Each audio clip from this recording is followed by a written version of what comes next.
Hello po, good evening, good morning, good afternoon. Alam niyo ba kung ano ang favorite fruits natin? Ayan, no? Ayan. Ayan, no? Siyempre, durian from Ghana. Ayan. Mm. Mm. Mm.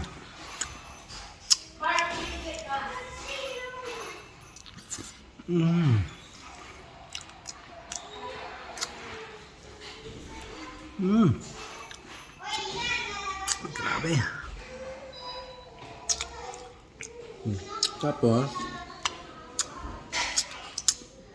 ang durian masarap ng kinakamay. Halo natin ng ice cream. Sarap.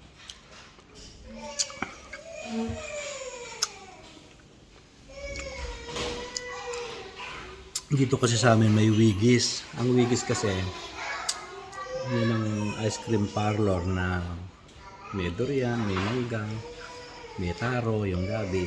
Ito gabi to. Kinakain namin. Taro. Ang problema, laging wala. Kaya, bumibili kami ng cheese, cheese flavor ng ice cream, sasabay namin ng durian. Kaya parang, meron ka na rin durian ice cream.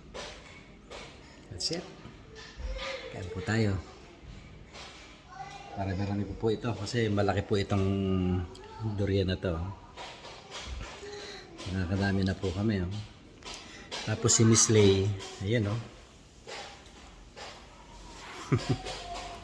umiyak lang si Kambal kaya iniwan po ako dito. Pero ito po ang aming banding session. Mamuha ng alatiris, tsaka kumain ng durian. Salamat sa Diyos. Kayo, ano ba ang favorite fruit niyo?